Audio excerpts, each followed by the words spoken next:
Hey everyone, and welcome to Almost Cancelled. I am Peter, that is Connor, and we are going to talk about Timeless Season 2, Episode 1. It's called The War to End All Wars, which is a nice double meaning, actually, given, obviously, the time period we go to is World War One, which was known as The War to End All Wars. You know, before they knew there was a sequel, and they just shortened it to World War One. That was what they called it. But also, what we find out in this episode about what Rittenhouse is doing, it's kind of the war to end any possible conflicts in the future that they'll ever have to deal with, because they've just taken care of everything. But full spoilers for the episode, as always. So that's kind of stuck up on us, because I remember actually like 2 months ago getting the news, oh, it's back in March, and then forgot about it, and then it was like, oh shit, it's on this weekend. Yeah, I saw some, general, interviews that you get when these things are coming back. The building the hype interview machine. I saw them like over the last 2 weeks, and I was like, "Oh yeah, March." But for some reason, I thought it was right at the end of March. No, it snuck up on us. No, here it is. But here we are. So yeah, season 2, episode 1, 10-episode season. Obviously, we left on a huge cliffhanger at the end of last season. Well, a couple of cliffhangers. We had obviously Lucy's mother is Rittenhouse, Moira Queen, evil as ever, but also Gia's got this, seeing alternate timelines when she faints illness. Yeah. Yeah, we don't actually see any of that. We see her faint in this episode. We don't actually see it, but in the previously on it, it reminded you in case you'd forgotten when she saw the bridge, be all different in the season 1 finale. So that's something we're definitely be playing with this year. So big status quo changes. Right at the start, we get like kind of what happened next on the. After the finale, which is basically someone tried to kill the entire building. Blew up the building, the Mason Industries building. Wyatt's got scars all over his back from it. He happened to be in the time ship, and I think the time ship's what kind of saved him and Rufus, because they were kind of in there. Yeah. Mason was just lucky not to be around. Gia was in the hospital, so that's she's good. Yeah. Yeah. Actually, Gia's on the poster for this season, which I think is cool. They're kind of upping her role a little really? bit. Because last year she was kind of just like. She was kind of like the equivalent, because obviously we were doing Star Trek Discovery. She was kind of the equivalent to one of the bridge crew in Star Trek Discovery, where she was always there at the start. Until about maybe halfway through, when Rufus started having a crush on her, and it's like, okay, she's starting to be more of a character. And then she actually got some stuff to do towards the end, and now she's got obviously this illness that's going to be important. So she's kind of become, and what I like about what they've done now is we cut 6 weeks later, and it's a bit more ragtag, where no one knows where they are. It's just them, Mason, Gia. They're in a bunker, right? Yeah. And Agent Christopher's put them down there, and she knows where they are, but no one else does. And that's it. They're trying to get it working. They're trying to get the lifeboat working again, and they've got a few laptops out. Now, admittedly, the cynical part, and he's like, okay, they lowered the budget a little bit, so we've got this, just derelict-looking base as a set now. Yeah, yeah. But honestly, I kind of like the vibe it gives. I like the vibe that, okay, this is not a big thing with lots of employees anymore. It is just their core cast. And that said, how much of the stuff in Season 1 was actually the interesting stuff in that Mason Industries building anyway? Oh, sure. Yeah, absolutely. No, I agree. All the budget goes on all the different time periods for the most part. So I can take cuts here or there. Yeah, I don't mind. Like I say, I actually think it gives the team a better vibe, because they feel more like a rogue band of heroes who are trying to save the world, as opposed to, they're government affiliated, been sent on missions. Just on the payroll, yeah. This feels way more interesting to me. It's like, no one else knows this is going on, but we have to save the world. It's way more fascinating to me. So that's pretty cool. So Lucy's with her mother and evil Emma, who we kind of met late last season. She was the one who was in whatever time period it was for 10 years. She was living in a cabin. And she's high up in Rittenhouse now. So our mother takes her on a mission to World War One, to save a soldier's life. So that's what they're doing this episode, and we run to Marie Curie at one point and her daughter. And there's jokes about how there's actually kind of an X-ray machine. We can get one. it's new. Yeah. It's brand new for the time, but it's around. We can get it. Yeah. Yeah. So it's invited. Now here's the thing. So let's say early on, Emma wants her to prove her loyalty to Rittenhouse, because that's basically what's happening. Is her mother wants her to jump ship, come on board, be part of Rittenhouse, and the soldiers get a friend who's kind of freaked out that they've got a defibrillator, because obviously he's never seen one of those before. He's like, oh, you're killing him. Yep. And Emma's just like, nah, shoot him in the leg. And I was going to call him Moira there, Lucy's mother. She's like, you're a better shot than that. Well, yeah, but I want Lucy to prove her loyalty. Here's a gun. And they did this thing where she stares at him for a bit. He's pleading, no, please don't, and you just hear the gunshot. And they all react as if, oh, she just shot him. And I thought, alright, so we're getting a swerve later on then. as to how she somehow made this look like she killed him, but didn't, because it's Lucy. She doesn't kill people. And I actually have to kind of applaud that there was no swerve, and this was just as dark as it seemed, and later on she has to live with this. I kind of appreciated that. Enough. No, I was never expecting the swerve. I was just expecting somehow to wriggle out the fact that she shot an innocent person. I was expecting it, but Really? Okay. I kind of like that they're going full dark with it, that she has to live with this now. And it plays into, because she thought she was sacrificing herself this whole time, because she thought she was going to put a grenade in the mothership and, you know, if not die with them, at least be stranded in 1914. She thought she was just, you know, giving up. Yeah, and again, like she says later on, it's like, well, you know, they were going to kill the guy anyway, so... Oh yeah, logically it makes sense. It does. Yeah, that's why I was like, there's no way out of it, because either, you know, he's dead no matter what, whether she does it or not, and obviously it's a lot for her to take to actually be the one pulling the trigger, but it works.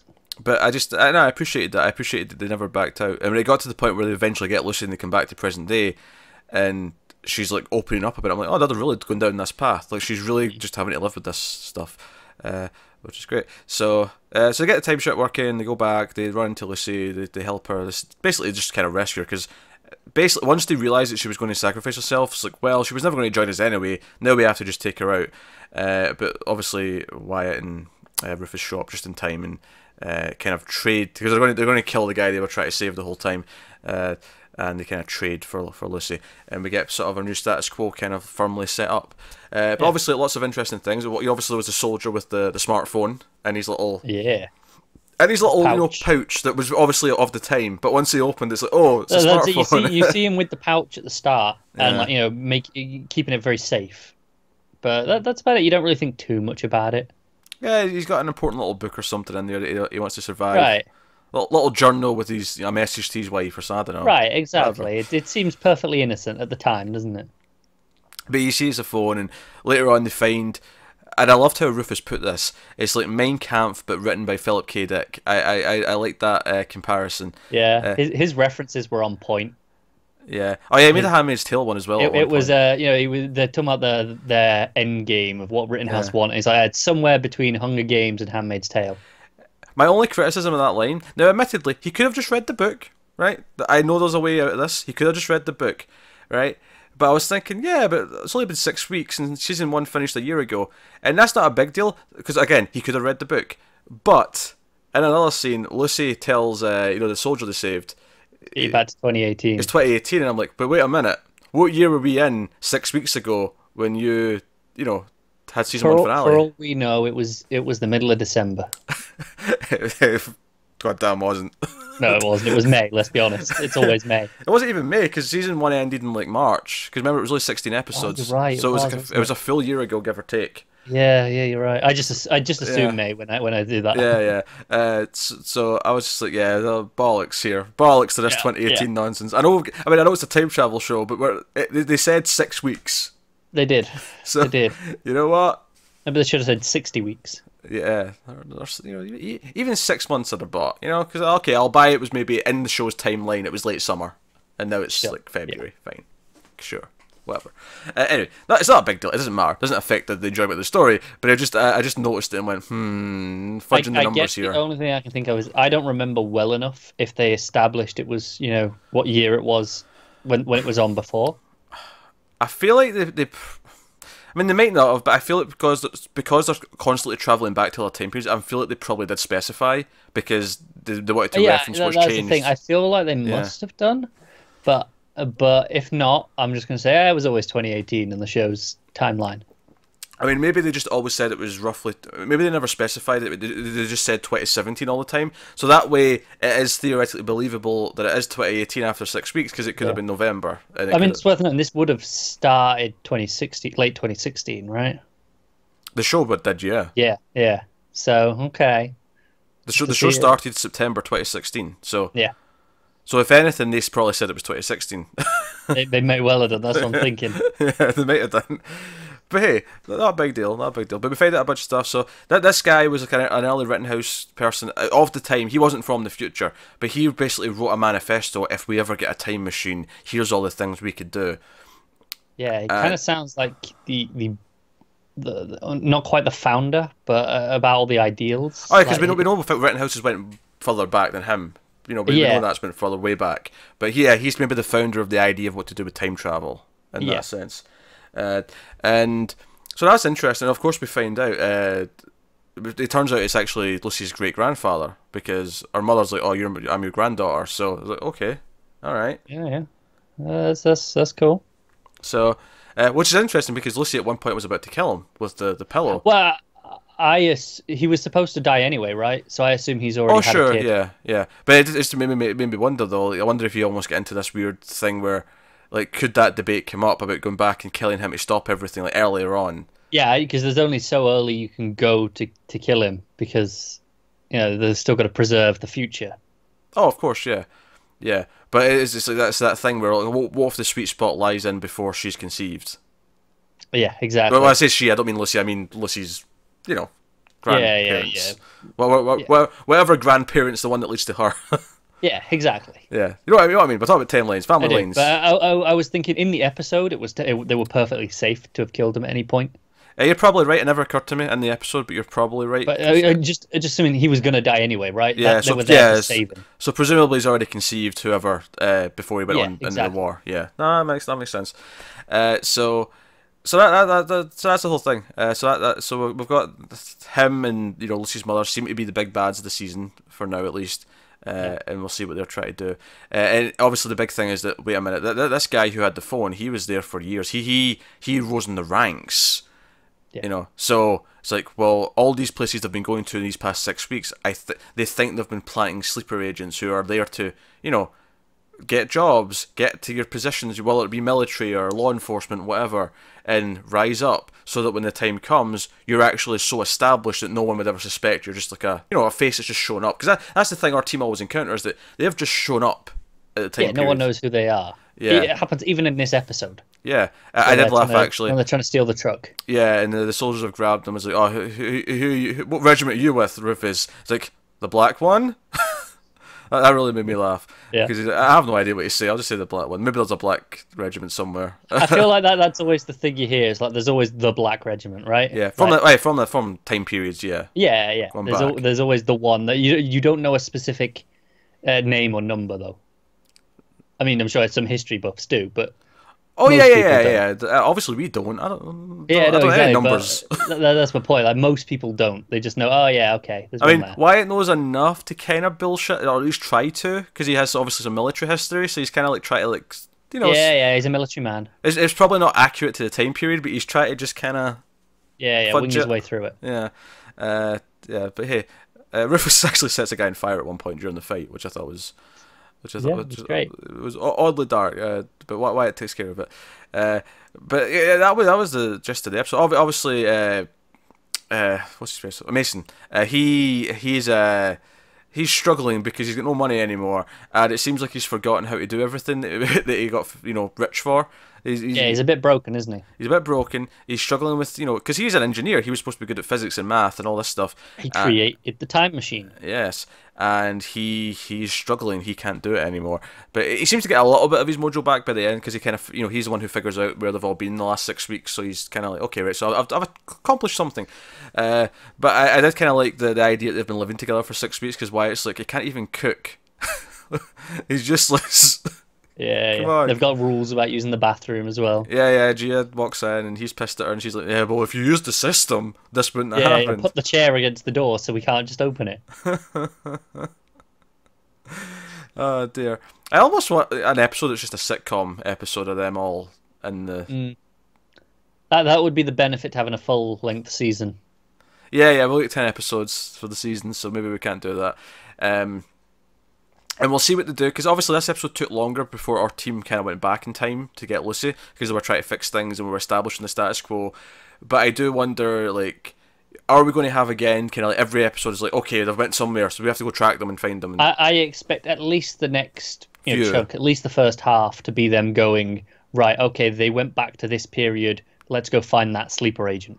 Yeah, maybe. Yeah, and obviously the big thing at the end is obviously all the episode is like, okay, so we're not seeing Flynn yet, and I expect him to show up, of course. And it seems like once they're trying to decipher this journal, is like, yeah, and this is when Rufus, makes the reference to Philip K. Dick, and is like, okay, there's someone who might be able to help us decipher this, and might be able to help. So, I mean, I kind of always assumed last season. I think I even said as much. It's been a while since we spoke about it, so I can't remember for sure. But I think I said, oh, I can see Flynn kind of being more of an uneasy alliance next season. I could see him being an ally of some kind. It goes back to what he was always saying. It's like, we're going to work together. Yeah. And obviously, Agent Christopher goes to him at the end and is like, hey, we need your help. He's like, I'll talk to Lucy.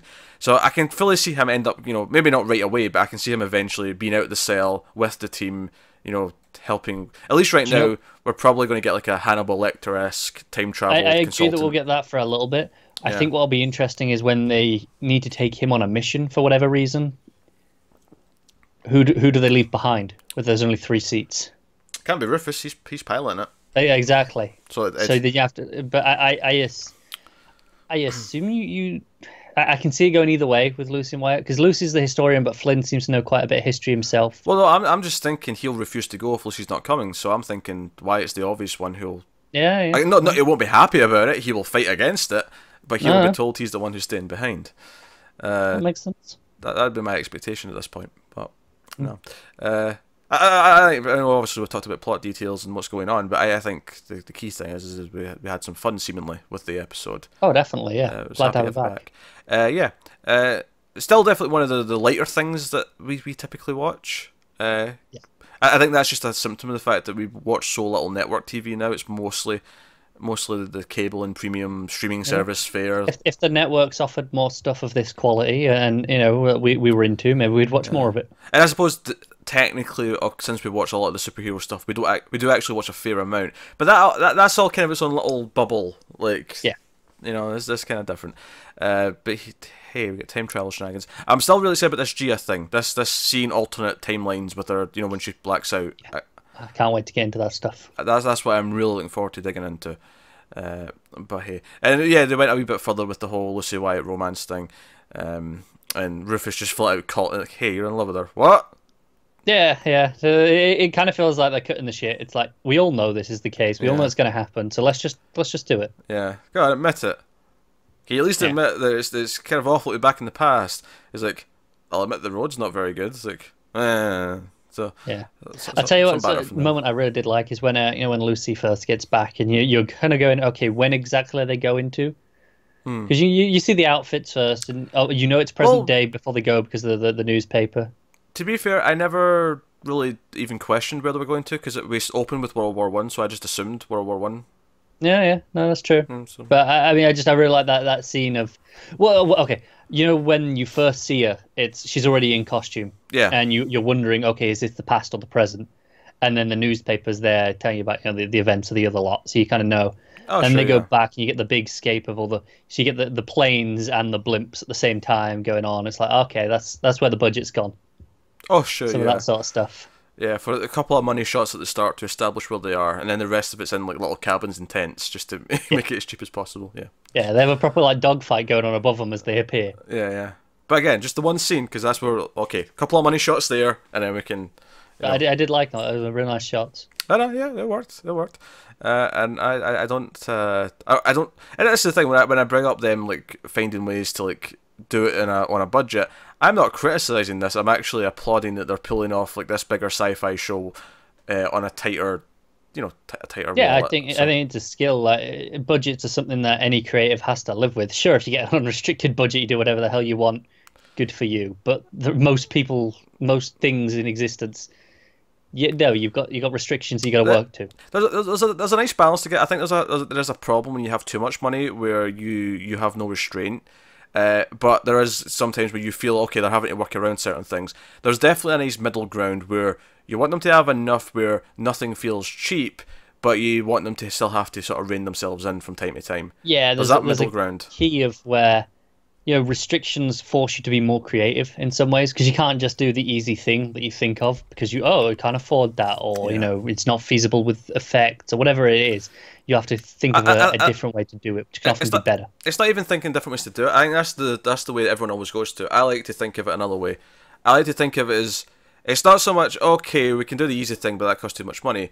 It's more that okay, there's one major big expensive thing that I want to do in said movie or TV show. Right? There's some money moment that is going to cost a fortune, but I think it's that important that I'm willing to make sure we can afford that one moment at the expense of other things. Yeah, sure.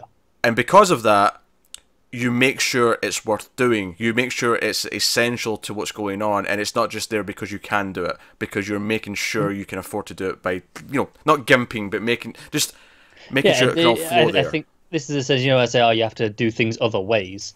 Instead of changing your big moment, you change all the smaller things to accommodate it. Oh, sure, yeah. But hey, so that's Timeless, Season 2, Episode 1. We're back. Yeah. And we'll see how this goes. We'll see. I will say I hope they don't end it on a cliffhanger this season, because I feel like after the cancellation and we'll bring it back. I feel like I wouldn't assume we're getting a Season 3. Yeah. So, I wouldn't either. So I'm hoping, not that they end it as if it's the end of the show, but just that they don't end it with a cliffhanger. I do think it's interesting. We haven't talked about it, but obviously, we can see there's a reduced budget here or there. Mm-hmm. But they've put it on in a premium time slot. That late Sunday evening. Yeah. Which is the more interesting part about that though is how different this is to when they announced this was coming back. They said it was going to be on the summer, and they said it was going to be on an earlier time slot, so it was more family friendly. They said those two things specifically when they renewed it after cancelling it already. And this ain't the summer, and Sunday at 10 p.m. ain't earlier family friendly time slot. So no, it is not. I'm more curious about what changed rather than where they put it. Right, but I'm thinking that's a time slot that you're competing with your big shows. Not right now, admittedly, but typically speaking, that's that. Well, not on network. Network Sunday's weirder on a network. It is. But I think in general, even the perception of that has shifted. Like to the general public now, still, I think Sunday evenings are a bit more. They're looked more fondly upon than they were 5-10 years ago. More fondly, I still think they're a bit of a testing ground. I think the fact that you've got CW going to Sundays this coming fall, I feel like it's not like a guaranteed thing. It's more like, we think we can do something on Sunday now, but it's not as much. I think obviously the one exception to that right now is Fox have been doing quite a lot with comedies on a Sunday. They've been doing that for quite a while now, but it's definitely more of a sort of we'll see how it works on a Sunday on networks. But obviously cable like HBO and Showtime, even like that, Sunday night was their night. Like when Twin Peaks was on, it was Sunday night. Game of Thrones, yeah. Well, HBO, everything HBO was Sunday night. Yeah, exactly. Which is why I didn't specify anything from HBO. But yeah, I'm just that's the big obvious one. Not to me. Fine. I think of at least 5 other HBO shows before I get to Game of Thrones. All right, of course you do. Better ones. Like Thrones. Yeah, there we go. More important. Let's go before we annoy more people. Westworld, better show than Game of Thrones. I'm not disputing that. What else has been on HBO recently? I'm trying to think of stuff that's more contemporary. I can easily think of 5 that are, have been done for a while. But, yeah. Anyway, doesn't matter. Anyway, let's move on. Let's end the show. That's us. We're talking about Timeless, Season 2, Episode 1. Let us know what you think of this episode in the comments below. Thoughts, theories, all the rest of it. Like, subscribe, and if you want to support the channel, head over to patreon.com/MailFuzzTV. There's a link to that in the description, but otherwise that is us. So thank you once again for watching. We always appreciate it. We'll see you next time. Have you got any vanilla?